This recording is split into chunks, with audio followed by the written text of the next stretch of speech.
Quelles sont les principales séquelles du coronavirus? Bien que la pandémie de Covid-19 soit toujours en cours, nous devons commencer à réfléchir aux conséquences du coronavirus.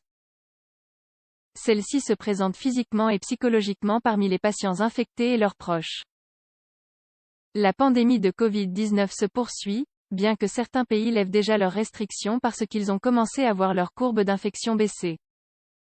En tout cas, les spécialistes attendent maintenant l'apparition des séquelles du coronavirus. Comme toute pathologie de cette ampleur, compte tenu du nombre de patients touchés et du nombre de personnes hospitalisées, il est logique d'en attendre des conséquences à moyen et long terme. Les futures complications sont encore en cours d'évaluation, mais certaines recherches font déjà avancer le pronostic. La prise en compte des séquelles du coronavirus est très importante pour la santé publique. Or, la saturation des systèmes de soins fait partie de ces effets secondaires qui apparaîtront progressivement dans la population. Le système respiratoire est un point d'attention majeur, la pneumonie provoquée par le Covid-19 ayant été la condition prédominante. Cependant, les troubles neuromusculaires et les perturbations psychologiques ne sont pas moins importants. On parle de différentes vagues de la pandémie.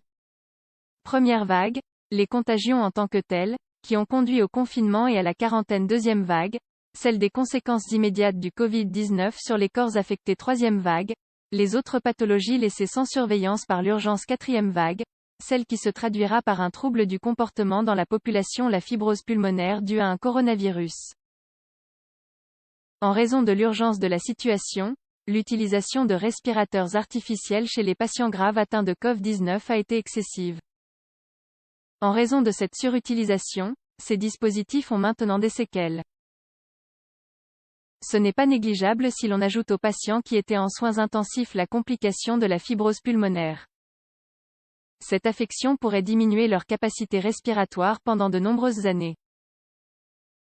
La fibrose pulmonaire est une cicatrisation du tissu pulmonaire qui remplace les alvéoles par des fibres non respiratoires. Il va sans dire que le poumon devient inefficace dans ces conditions. Les scientifiques associent cette séquelle du coronavirus le choc cytokinique, qui est fréquente dans les cas mortels. Chez les patients désormais remis, les marques de l'attaque immunitaire sur leurs organes demeurent. C'est pourquoi l'attention est focalisée sur les patients qui ont déjà eu des maladies auto-immunes. Les personnes atteintes de polyarthrite rhumatoïde qui ont souffert de Covid-19 peuvent entrer dans un processus d'inflammation chronique et récurrente à cause du choc cytokinique qu'elles ont subi. Faiblesse musculaire après de longues hospitalisations. Depuis plusieurs années, on catalogue le syndrome post-réanimation après une hospitalisation dans une unité de soins intensifs. Ce sont des séquelles qui subsistent chez les patients qui souffrent de longs séjours dans ces unités, quelle qu'en soit la cause. En prenant ce syndrome en considération, nous pouvons considérer qu'il sera l'une des séquelles de la pandémie. Il inclut la perte de masse musculaire dans les membres et l'épuisement lors des activités quotidiennes, telles que la marche ou l'alimentation. Ayant été alités et immobiles pendant longtemps, les muscles ont tendance à s'atrophier. Lorsque le patient sort de l'hôpital, son corps n'est pas le même, il pèse probablement moins et son tonus musculaire est minime. Les scientifiques soupçonnent également l'influence du coronavirus sur la plaque neuromotrice. Ainsi, en plus du syndrome post-réanimation, il pourrait y avoir des troubles neuromusculaires causés par le SRAS-CoV-2.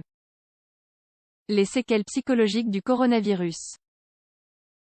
Les séquelles psychologiques du coronavirus ont des contours différents et peuvent être abordées sous différents angles. Elles sont subies par les patients graves, ceux qui ont subi des confinements stressants et aussi par le personnel de santé. Les patients atteints de Covid-19 sont exposés à des craintes plus intenses que ceux souffrant d'autres maladies. La saturation de l'information dans les médias et le décompte quotidien des morts créent un stress supplémentaire pour eux. Aujourd'hui, on parle de la possibilité d'une augmentation des cas de stress post-traumatique chez les personnes infectées qui ont survécu. Il est probable qu'elles aient peur de sortir, d'entrer dans des endroits bondés et de voyager loin de chez elles. Il convient également de noter que de nombreux patients souffraient déjà de troubles d'anxiété, de détresse et de dépression. Chez eux, il faut s'attendre à une augmentation des symptômes de leur maladie de base. Enfin, les séquelles des professionnels de santé qui ont été soumis à une forte pression seront assimilées au syndrome d'épuisement professionnel. Les médecins et infirmières sont épuisés, stressés, découragés d'aller travailler et ont peur de faire face à des situations similaires à l'avenir. Le coronavirus laissera des séquelles à l'ensemble de la société. Une pandémie de ce type ne passe pas inaperçue et ne se limite pas à la seule contagion du moment. L'ensemble de la société souffre des effets du Covid-19, même sans être infecté. Et ces effets dureront un certain temps. Nous devons apprendre à vivre avec les conséquences du coronavirus pour revenir à la normale.